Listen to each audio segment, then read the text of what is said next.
Commode, l'empereur de Rome de l'an 177 à 192 après Jésus-Christ, est souvent rappelé comme un dirigeant sadique et avide de pouvoir, une image popularisée par le film Gladiator.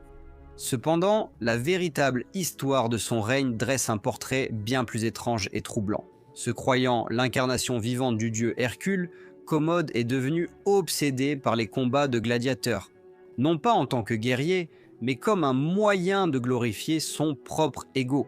Il combattait dans le Colisée, affrontant des nains, des animaux sauvages et même des gladiateurs, à qui il était interdit de lui faire du mal, tout en brandissant des armes émoussées pour garantir sa sécurité.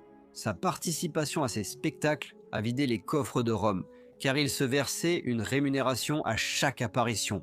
Le règne de Commode fut marqué par la cruauté, la paranoïa et des délires de grandeur. Il fit assassiner sa sœur pour avoir comploté contre lui, fit exécuter sa femme pour faire place à sa maîtresse et purgea le Sénat de tous ceux qui s'opposaient à lui. Ses choix imprudents ont provoqué un déclin économique et la famine. Son comportement erratique et son obsession du pouvoir ont cimenté son héritage comme l'un des empereurs les plus infâmes et autodestructeurs de Rome. Voici son histoire. Commode est né en l'an 161 après J.C., fils de Marc Aurèle, l'empereur philosophe, dont les méditations introspectives restent l'une des œuvres les plus vénérées de la philosophie antique. Sa mère était Faustine la Jeune, la plus jeune fille du défunt empereur Antonin le Pieux. Faustine était aussi la cousine germaine de Marc, créant ainsi un lien dynastique fort entre eux deux. Ensemble, ils eurent 14 enfants, mais seuls Commode et 4 filles survécurent jusqu'à l'âge adulte, avant la naissance de Commode et de son frère jumeau, Titus. Faustine aurait eu un rêve vif et inquiétant dans lequel elle donnait naissance à 2 serpents, l'un plus puissant que l'autre. Tragiquement, cette vision semblait annoncer l'avenir. Titus mourut jeune, suivi par plusieurs de leurs frères et sœurs. Alors que Commode seul survécut, Commode reçut une éducation complète, encadrée par de nombreux érudits qui visaient à cultiver son intellect. Malgré ces années formatrices d'apprentissage, l'Historia Augusta suggère que le caractère de Commode commença à montrer des signes de comportement troublants dès son plus jeune âge. Une histoire notoire raconte que, à seulement 12 ans, Commode ordonna qu'un de ses serviteurs soit jeté dans une fournaise parce que ce dernier n'avait pas chauffé son bain à la bonne température. La vie du serviteur ne fut épargnée que grâce à la présence d'esprit d'un autre esclave, qui jeta une peau de mouton dans la fournaise pour produire de la fumée. Cela convainquit le jeune héritier que sa demande avait été satisfaite. En l'an 176 après Jésus-Christ, Marc Aurèle nomma Commode comme co-empereur, une décision qui semblait refléter son désir de préparer son fils à la future direction.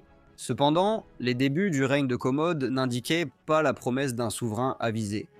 Au lieu de cela, il s'adonna à une vie d'excès, se consacrant aux combats de gladiateurs et aux courses de chars, des activités qui le détournaient de ses devoirs de gouvernance.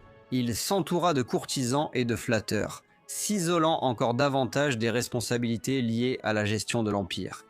Peut-être dans une ultime tentative d'inculquer un certain sens de la discipline, Marcus emmena Commode avec lui lors d'une campagne militaire contre la tribu des Macromans en Europe du Nord. Il s'agissait des peuples germaniques vivant près de la frontière de l'Empire romain. Marcus espérait que cette expérience tempérerait les tendances imprudentes de son fils. C'est lors de cette campagne dans le Nord, le 17 mars de l'an 180 après Jésus-Christ, que Marc Aurèle est décédé. Le public romain tenait Marc Aurèle en très haute estime, l'admirant pour sa philosophie stoïcienne, tant par nature que par éducation. En tant qu'empereur, il a habilement géré l'expansion et la consolidation de l'Empire, s'efforçant toujours de soutenir son peuple pendant les périodes difficiles, comme lors de la peste dévastatrice. Son plus grand accomplissement fut son leadership inébranlable pendant la première véritable pandémie de l'Empire, la guerre parthique et les guerres germaniques. Sous sa direction, l'Empire romain a prospéré, soutenu par son engagement indéfectible envers la vertu et la sagesse. Cependant, à la mort de Marcus, son fils Commode monta sur le trône avec la promesse de terminer la guerre contre les tribus germaniques. Un conflit qui, en réalité, était presque gagné. Pourtant, alors que la victoire était à portée de main, Commode abandonna brusquement la campagne, choisissant plutôt de retourner à Rome. L'historien romain Cassius Dion a déploré ce changement, décrivant le règne de Commode comme la chute de l'Empire, passant d'un royaume d'or à un royaume de fer et de rouille, lorsque Commode prit le contrôle total. Ses premières années en tant qu'empereur furent marquées par peu de succès ou de jugements avisés. Son règne fut marqué par plusieurs soulèvements à travers l'Empire, notamment en Bretagne et en Afrique du Nord, ainsi que par des conflits renouvelés le long du Danube. Pourtant, en dehors de ces troubles, l'Empire connut une période de paix et de prospérité relative. À Rome, cependant, une atmosphère plus sombre régnait dans la capitale. L'élite aristocratique qui entourait Commode se livrait à la décadence, à l'excès et à la violence, et la ville devint un terreau de dépravation. Lucilla, la fille de Marc Aurèle, avait autrefois été impératrice grâce à son mariage avec Lucius Verus, qui avait co-régné avec son père. Au fil des années, elle fut de plus en plus alarmée par le comportement erratique de son frère et l'instabilité que cela engendrait au sein de l'Empire. Lucilla, ayant plus de 10 ans de plus que Commode, avait le rang d'Augusta en tant que veuve de Verus, et épousa plus tard Tiberius Claudius Pompanius, un général romain respecté d'origine syrienne, 2 ans après le début du règne de Commode. Lucilla, alarmée par son comportement et craignant pour la stabilité de l'Empire, se retrouva impliquée dans un complot visant à l'assassiner. Son plan était de faire tuer Commode et de se placer, elle et son mari, au pouvoir en tant que nouveau dirigeant de Rome. Pour exécuter ce complot, Lucilla enrôla son propre neveu, qui avait pour mission de se cacher derrière une colonne du Colisée et d'abattre l'empereur. Commode fut attiré dans le piège sous de faux prétextes. Alors que l'assassin potentiel s'approchait, il hésita. Au lieu de frapper l'empereur immédiatement, il s'écria « Voilà ce que le Sénat t'envoie ». Ce bref moment d'hésitation donna à la garde prétorienne d'élite de Commode l'occasion d'agir, et l'assassin fut rapidement tué. Le rôle de Lucilla dans le complot fut rapidement découvert, et elle fut exilée sur l'île de Capri avec sa fille. Commode, cependant, regretta bientôt la clémence qu'il pensait avoir montrée à sa sœur. Quelques semaines plus tard, il envoya un centurion loyal à Capri avec l'ordre de tuer à la fois Lucilla et sa fille, s'assurant ainsi que la menace était éliminée. La trahison de sa propre sœur sembla défaire ce qu'il restait de l'état mental fragile de Commode. Le poids émotionnel et psychologique du complot de Lucilla contre lui poussa l'empereur encore plus loin dans la paranoïa après l'exécution de sa sœur et de sa nièce. Il croyait que des complots et des conspirations se tramaient à chaque coin de rue. Il commença à voir de la trahison, même dans les moindres gestes, et une purge violente s'ensuivit rapidement. Les sources historiques décrivent une vague implacable d'exécutions pendant cette période. Bien qu'il soit impossible de déterminer l'authenticité de toutes les conspirations alléguées, il est clair que Commode, submergé par la suspicion et la peur, lança une campagne de terreur, purgeant l'aristocratie de tous ceux qui avaient gagné de l'influence sous le règne de son père.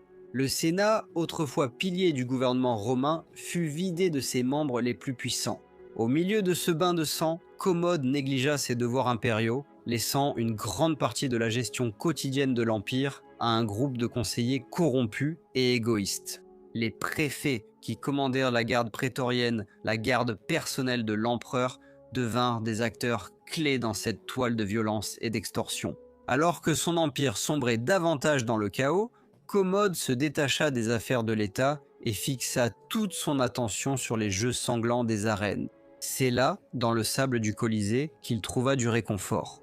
Se livrant aux jeux de gladiateurs et aux démonstrations de pouvoir, tandis que l'empire qu'il dirigeait sombrait davantage dans le désordre, ainsi commença son règne de terreur. Commode nourrissait une passion intense pour le combat de gladiateurs, une obsession si extrême qu'il entrait lui-même dans l'arène vêtu de l'armure lourde et armé du long glaive d'une classe de gladiateurs appelés les sécuteurs.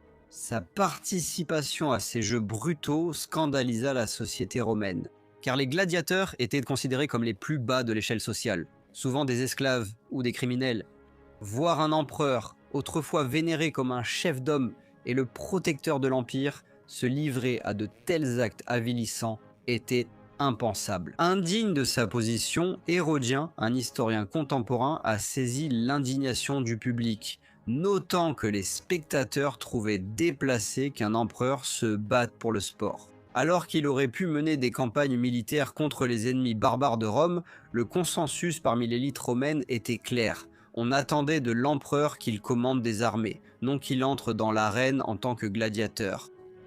Des rumeurs populaires se sont rapidement répandues, certains allant même jusqu'à suggérer que Commode n'était pas le véritable fils de Marc Aurèle, mais plutôt le fils illégitime d'un gladiateur.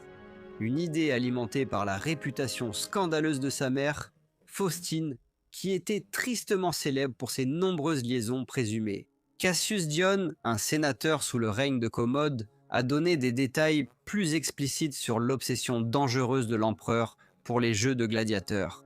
Il a écrit que Commode combattait souvent dans l'arène, tuant parfois ses adversaires, bien que lors de concours moins officiels, il se contentait de les mutiler. Dione a raconté comment Commode faisait de grands gestes exagérés avec son épée, coupant parfois des nez, des oreilles ou d'autres parties du visage de ses adversaires. Ses ennemis étaient toujours obligés de se rendre plutôt que de se battre jusqu'à la mort, ce qui garantissait qu'ils ne subissaient jamais de défaite. Les victoires de l'empereur étaient souvent accueillies avec gratitude par ceux qui l'avaient vaincu. Les marques d'avoir été vaincu par l'empereur lui-même étaient considérées comme un signe de force, voire d'honneur. De plus, Dione décrit Commode comme un souverain qui poussait la cruauté à l'extrême. Lors d'un incident troublant, il fit amener dans l'arène des citoyens romains sans pied. Il les fit tous attacher ensemble afin de pouvoir les frapper avec une massue, en prétendant être un géant. Commode avait aussi l'habitude d'utiliser secrètement des armes mortelles lors de combats privés, où ses adversaires, généralement des esclaves, étaient forcés de l'affronter. Les esclaves savaient qu'une victoire contre l'empereur entraînerait très probablement leur exécution. Alors que les actions de Commode dans l'arène devenaient à la fois une source de fascination et de répulsion, elles représentaient aussi pour lui une occasion d'affirmer sa puissance et sa supériorité. Il prenait un plaisir particulier à inclure des nains dans ses exhibitions de gladiateurs. De plus, il combattait souvent depuis une plateforme surélevée, s'assurant ainsi d'avoir l'avantage sur ses adversaires. Contrairement à son père, Marc Aurèle, connu pour sa sagesse et ses aspirations philosophiques, Commode était farouchement fier de sa force physique. Il était, selon tous les témoignages, un véritable spécimen, un homme musclé, habile à l'épée et à l'arc. L'historien Hérodien le décrivait comme un homme d'une grande beauté, et Commode savourait cette réputation. Il commandait des statues de lui-même vêtues en Hercule, le héros mythique, avec la peau de lion et la massue. Il alla même jusqu'à abandonner son nom de famille et adopta la personnalité d'Hercule, se proclamant fils de Zeus. Il érigea des statues dans tout Rome pour renforcer cette image divine. Cherchant à inspirer à la fois l'admiration et la crainte chez ses sujets, l'obsession de Commode pour Hercule ne s'arrêtait pas aux simples statues. Il cherchait aussi à imiter le héros dans l'arène, combattant des animaux sauvages pour prouver sa force. Les foules étaient captivées par son audace, bien que ses affrontements avec des bêtes exotiques étaient bien moins dangereux qu'il n'y paraissait. Par exemple, Commode affrontait des girafes, des éléphants et même des hippopotames, mais toujours depuis la sécurité de sa plateforme surélevée, avec ses gardes du corps prêts à assurer sa protection. Il a tué, dit-on, 100 lions en une seule journée. Mais au lieu de les affronter au corps à corps, il préférait les abattre à l'arc, en sécurité depuis son point de vue surélevé. Dans toutes ses exhibitions, le désir de gloire et de reconnaissance de Commode éclipsait son sens des responsabilités en tant qu'empereur. Ses exploits de gladiateur, loin d'élever son statut, illustraient plutôt la profondeur à laquelle son règne était tombé. Commode, l'empereur autrefois attendu pour diriger et protéger l'empire, fut de plus en plus consumé par le besoin d'adulation personnelle, associant à jamais son identité au monde violent et chaotique de l'arène. Commode était marié à Brutia Crispina, une femme de noble lignée issue d'une famille aristocratique estimée. Lors de leur mariage, Crispina reçut le titre d'Augusta, l'élevant ainsi au rang d'impératrice de Rome. Décrite comme gracieuse et au cœur tendre, Crispina fut néanmoins largement exclue des affaires politiques de l'Empire. Malgré son statut élevé, elle n'exerçait aucune influence significative sur son mari, dont le règne était de plus en plus marqué par des décisions erratiques et des plaisirs personnels. Malgré le prestige de son titre, le mariage de Crispina avec Commode n'était pas heureux. Le couple resta sans enfants, ce qui entraîna une crise de succession imminente au sein de l'Empire romain. Après une décennie de mariage, Commode, poussé par sa paranoïa personnelle et peut-être manipulé par les intrigues de sa cour, accusa à tort Crispina d'adultère. Elle fut exécutée. Commode, s'étant débarrassé de son épouse, ne se remaria pas, mais prit plutôt une maîtresse. Tout au long de son règne, Commode manifesta une fascination troublante pour les personnes atteintes de handicap physique. Comme beaucoup d'élites romaines, il gardait un certain nombre d'esclaves handicapés dans son palais, les utilisant souvent dans le cadre de ses divertissements grotesques. Dans un épisode particulièrement notoire, rapporté dans l'Historia, Augusta raconte que Commode ordonna que 2 esclaves bossus soient déshabillés et placés sur des plateaux d'argent. Lors d'un banquet somptueux, les invités étaient censés manger sur leur dos. Conscient de la fragilité de sa position, Commode comprenait la nécessité de maintenir la faveur du peuple romain. Dans le but d'assurer leur loyauté, il distribuait fréquemment de grandes sommes d'argent au cœur de la ville. Ces spectacles, conçus pour distraire et apaiser les masses, étaient un exemple classique de la politique romaine du pain et des jeux. En même temps, Commode s'efforçait d'assurer la loyauté de l'armée en versant des sommes généreuses aux légionnaires et aux généraux, réduisant ainsi la probabilité d'une trahison de la part de ses propres gardes, un sort qui avait frappé de nombreux empereurs avant lui. Le règne de l'empereur vit également l'ascension de Cléandre, un ancien esclave qui était parvenu à un poste de pouvoir au sein de la cour impériale. Grâce à sa proximité avec Commode, Cléandre accéda au commandement de la garde prétorienne, la force d'élite chargée de protéger l'empereur. Cependant, l'ascension rapide de Cléandre vers le pouvoir et la richesse le conduisit à corrompre les fondements même du gouvernement romain. Il vendait des postes de pouvoir, y compris des sièges au Sénat, des commandements militaires, des gouvernorats et même des consulats, transformant les charges publiques romaines en marchandises vendues aux plus offrants. Cette corruption provoqua des troubles généralisés dans tout l'Empire, en particulier au sein de l'armée, où les désertions et les rébellions étaient en augmentation. En l'an 190 après Jésus-Christ, une pénurie alimentaire frappa Rome, et le fonctionnaire responsable de l'approvisionnement en grains accusa Cléandre d'être à l'origine de la crise. La population romaine, déjà en colère contre la mauvaise gestion économique, se retourna contre le fonctionnaire corrompu. Des émeutes éclatèrent dans les rues, la foule réclamant la tête de Cléandre. Cherchant refuge dans le palais impérial, Cléandre implora la protection de Commode. Cependant, la fureur du peuple était incontrôlable, et Commode, dans une tentative d'apaiser les troubles, ordonna l'exécution de Cléandre ainsi que la mise à mort de son fils. Malgré ces gestes, le rôle de l'empereur dans le chaos était indéniable. La corruption de Cléandre avait prospéré sous la surveillance de Commode, et son incompétence en tant que dirigeant menait l'empire autrefois glorieux au bord de la ruine. Pour aggraver les choses, la passion de Commode pour les combats de gladiateurs continuait de vider le trésor impérial. Chaque fois qu'il combattait dans l'arène, il poussait davantage l'économie romaine vers le déclin, car les coûts de ces spectacles somptueux étaient supportés par l'État. Son indulgence dans ces jeux, loin d'être un symbole de la puissance impériale, devint une démonstration grotesque d'excès, sapant la stabilité de l'Empire qu'il était censé protéger. Au final, la mauvaise gestion et la corruption du règne de Commode, associées à son détachement croissant des affaires sérieuses de l'État, ont accéléré le déclin de l'âge d'or de Rome. Le peuple de Rome, en particulier les sénateurs, ne pouvait plus supporter le règne de Commode. Ses délires de grandeur avaient atteint un tel degré qu'ils menaçaient de plus en plus leur propre pouvoir, leur richesse et, parfois, leur vie même. Ils se représentaient comme l'Hercule divin, ornant des statues, des pièces de monnaie et même sa propre image avec les attributs du puissant héros. Cependant, la folie ne s'arrêtait pas là. Il rebaptisa le Sénat en le nommant le Sénat fortuné de Commode. Et il fit même remplacer la tête de la statue colossale de Néron qui se trouvait près du Colisée par la sienne, désormais représentée en Hercule, tenant une massue dans une main et un lion à ses pieds.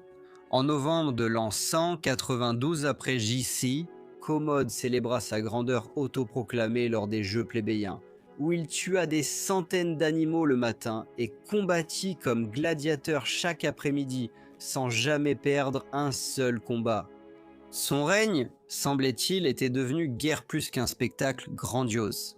Cependant, les délires de Commode atteignirent leur apogée lorsqu'il annonça une journée spéciale de jeu le 1er janvier de l'an 193 après J.C.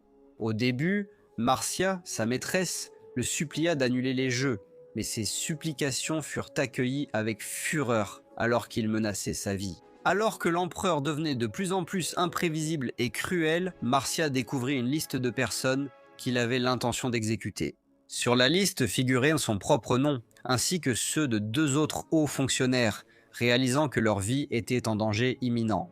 Les 3 complotèrent pour mettre fin au règne de Commode. Marcia prendrait la première initiative, glissant un puissant poison dans le vin de l'empereur. Pourtant, dans un cruel retournement du destin, Commode vomit le poison. Boire après un bain était une habitude courante pour lui, surtout après avoir trop abusé. Ignorant de l'échec de leur tentative, les conspirateurs eurent recours à une méthode plus directe. Narcisse, le partenaire et entraîneur de lutte personnel de Commode, fut envoyé pour terminer le travail. En entrant dans le bain de l'empereur, Narcisse l'étrangla à mort, Commode étant déjà affaibli par le poison. À sa mort, le Sénat déclara Commode ennemi public, et le travail rapide d'effacer sa présence de l'histoire commença. Tous les monuments portant son effigie furent détruits et toutes les inscriptions avec son nom furent effacées. Les statues furent soit brisées, soit jetées dans une rivière, symbolisant la tentative de purger l'empire de sa mémoire. La mort de Commode déclencha une période de profonde instabilité. L'empire, autrefois uni et prospère, fut plongé dans une guerre civile violente, avec 5 prétendants différents se disputant le trône impérial. Une époque connue sous le nom de l'année des 5 empereurs. Bien que l'Empire romain ait perduré pendant encore 3 siècles, son histoire ultérieure fut marquée par des conflits internes, des guerres et un déclin culturel progressif. Les périodes de stabilité étaient éphémères, et même lorsque des dirigeants exceptionnels apparaissaient, les cicatrices du règne de Commode demeuraient. Commode est rappelé avec mépris, non seulement pour son comportement erratique, mais aussi pour les dommages irréparables que son règne a infligés à Rome. Contrairement à son père, Marc Aurèle, qui avait gouverné avec sagesse et vertu, Commode était consumé par des illusions de divinité. Il ne se voyait pas comme un dirigeant, mais comme un dieu. Son règne, marqué par la cruauté, la folie et la paranoïa, n'a pas permis d'étendre l'empire, ni de le mener à la victoire au combat. Au contraire, il a accéléré son déclin. L'ignorance, l'arrogance et l'illusion de l'empereur ont finalement conduit à sa mort et laissé un héritage entaché par la tyrannie. J'espère que vous avez tous apprécié la vidéo. Si c'est le cas, n'oubliez pas d'aimer, de vous abonner et de partager. Et je vous retrouve très bientôt pour un autre épisode de Profil Historique.